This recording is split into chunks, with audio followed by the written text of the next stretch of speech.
Hello, good morning to all of you. Hello, good morning to all of you students. हम यहाँ पे देखेंगे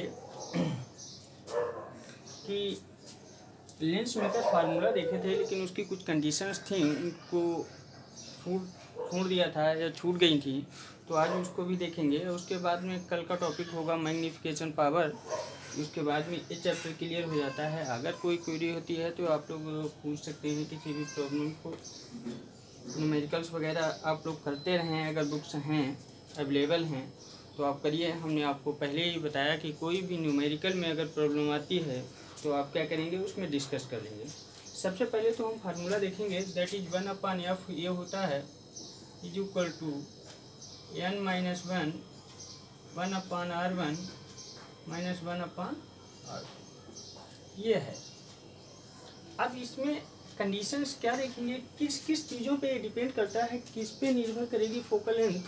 तो पहली चीज़ तो क्या है, पदार्थ के अपवर्तनांक पे, लेंस के पदार्थ का अपवर्तनांक क्या होता है। दूसरी उसकी दोनों तरफ की वक्रता त्रिज्याओं पे, रेडियस ऑफ कर्वेचर पे डिपेंड करेगा। तो सबसे पहले तो हम ये देखते हैं कि लेंस के बात करते हैं refractive index of lens. Lens के रिफ्रैक्टिव इंडेक्स पे देखेंगे तो लेंस का रिफ्रैक्टिव इंडेक्स की बात करें, देखिए इसको छोड़िए, ये देखिए यह 1/f is directly proportional to n-1। Means अगर रिफ्रैक्टिव इंडेक्स मैक्सिमम होगा तो फोकल लेंथ मिनिमम होगी। और यहाँ पे बात करते हैं तो रिफ्रैक्टिव इंडेक्स जो होता है ये nr is less than n/, यानी रेड कलर के लिए क्या होता है, रिफ्रैक्टिव इंडेक्स कम होता है। और जब रिफ्रैक्टिव इंडेक्स कम होगा तो फोकल लेंथ क्या होगी, मैक्सिमम होगी।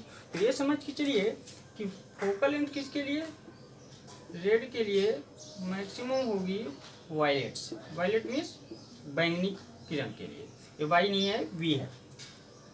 तो पहली कंडीशन हमने कहा रिफ्रैक्टिव इंडेक्स पे किस तरीके से डिपेंड करता है। अगर रिफ्रैक्टिव इंडेक्स लेंस के मटेरियल का रिफ्रैक्टिव इंडेक्स मैक्सिमम है तो फोकल लेंथ मिनिमम होगी। और रिफ्रैक्टिव इंडेक्स यदि मिनिमम है तो फोकल लेंथ मैक्सिमम होगी। डिपेंड करेगा किसके लिए, किस कलर के किरण के लिए। दूसरी बात करेंगे, अब बात करते हैं यही आपका लेंस है, कोई भी लेंस है, उसको अगर किसी मीडियम में रखा गया तो वहाँ पे क्या करते हैं, ये चीज़ बहुत याद रखना क्योंकि न्यूमेरिकल इसी पे डिपेंड करता है। मान लेते हैं कि जो रिफ्रैक्टिव इंडेक्स है वो एयर में ना NL है, मीन्स वायु के सापेक्ष लेंस के पदार्थ का अपवर्तनांक NL है। बाकी तो वही होगा 1/r1 माइनस 1/r2। अब बात करते हैं कि किसी इस माध्यम में रख दिया गया, मान लेते हैं ये कोई था, इसमें भरा हुआ था। यहाँ पे हम एक केस देखेंगे CO2 और फ्लिंट कांच का, ग्लास। रिफ्रैक्टिव इंडेक्स दोनों का होता है 1.61, दोनों का सेम होता है। तो ये केस देखेंगे, थोड़ा सा याद रखिएगा इसको। यहाँ पे बात करेंगे अब फोकल लेंथ इन मीडियम में, इसकी फोकल लेंथ क्या हो जाएगी, जब इसमें रखा जाएगा तो इसकी फोकल लेंथ क्या हो जाएगी, ये डिपेंड करेगा यहाँ पे refractive index of the lens upon refractive index of the medium -1 into 1/r1 minus 1/r2। बेटा करना क्या है, दोनों इक्वेशन बनी है, इसको 1 मान लीजिए, इसको 2 मान लीजिए, दोनों को डिवाइड कर दीजिए। तो दोनों को जब डिवाइड करेंगे तो ये हो जाएगा 1/f upon 1/m is equal to n(l-1) upon nl upon nm। m है, गलतियां हो जाएं तो कभी भी आप डिस्कस कर सकते हैं, हो सकती हैं, ऐसा मैं नहीं कह रहा हूँ। ये हो जाएगा 1/fa into fm upon 1 is equal to N L minus 1 upon N L upon N M. ये reflective index of the medium है, पदार्थ जो माध्यम का अपवर्तनांक है। ध्यान रखिए वायु के सापेक्ष की बात कर रहे हैं, तो ये हो जाएगा F M upon F A is equal to N L minus 1 upon N M. अब इसमें कुछ केसेस देखेंगे, तो देखिए बेटा इसके जो केसेस होंगे, पहला केस अगर देखें कि ये अगर ग्रेटर है, मीन्स इसकी वैल्यू मीडियम के अपवर्तनांक से वैल्यू बड़ी है, तो ये वैल्यू क्या आ जाएगी, पॉजिटिव आ जाएगी। यानी ऐसे लिखिए पहला case N L is greater than N M, तो वैल्यू क्या होगी, ये जो वैल्यू मिलेगी F M upon F A क्या हो जाएगी, दैट विल बी पॉजिटिव। ठीक है, मतलब क्या है कि जो भी लेंस होगा उसका नेचर तो चेंज नहीं होगा, लेकिन उसकी फोकल लेंथ क्या कर जाएगी, इंक्रीज कर जाएगी, किसमें, मीडियम में। पहली चीज तो यहाँ याद रखनी है। अब दूसरी बात करते हैं, second case, if N L less than N M, अगर छोटा है तो ये निगेटिव हो जाएगा। तो इस केस में F M upon F A negative होगा, क्योंकि यहाँ देखिए ये छोटा है और ये बड़ा है, तो ये वैल्यू छोटी आएगी तो यहाँ से निगेटिव दे देगा।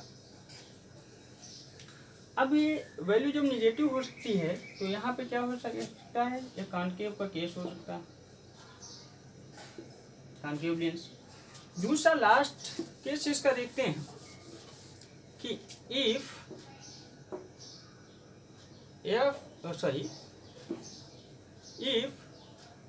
N L is equal to N M, means दोनों के रिफ्लेक्टिव इंडेक्स सेम है। अभी हमने बताया था कि CO2 का केस लिया था और फ्लिंट ग्लास का केस लिया था। मतलब CO2 में जो लेंस है CO2 के उसमें रख दिया गया, तो उसमें उसकी फोकल लेंथ क्या होगी, दोनों। अब उस कंडीशन में यहाँ पे देखते हैं हम लोग, फार्मूला आ रहा था 1 अपॉन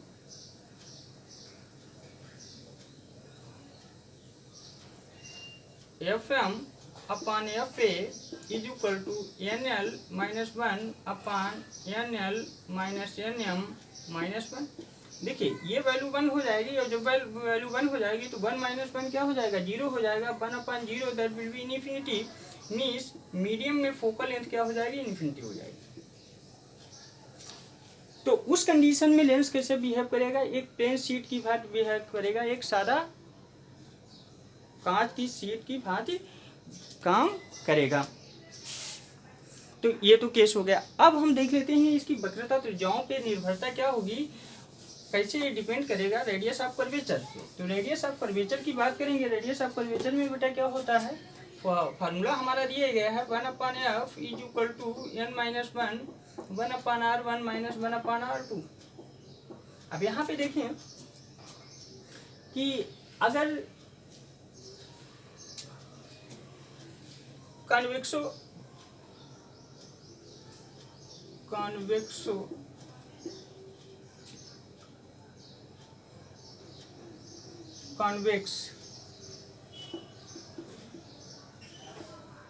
तो फोकल लेंथ पॉजिटिव होगी। फोकल लेंथ पॉजिटिव होगी मीन्स यहाँ पे क्या हो जाता है,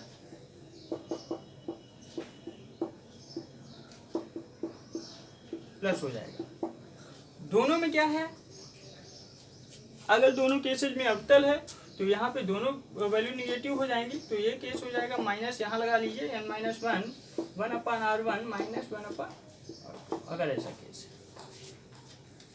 तो ये चीज़ें कुछ आपको याद रखनी है, इसमें कोई दिक्कत नहीं आनी चाहिए कि कहाँ पे क्या प्रॉब्लम आ रही है। और रेडियस अगर सेम है दोनों की तो यहाँ पर भी वैल्यू डिपेंड कर जाएगी। या रेडियस अगर कहते हैं हम R1 बराबर R2, तो यहाँ पे क्या हो जाएगा, इसको देख लेंगे 1 upon F is equal to N minus 1 upon R plus 1 upon R, that will be 2 upon R, means 1 upon F is equal to 2n-1 अपॉन r।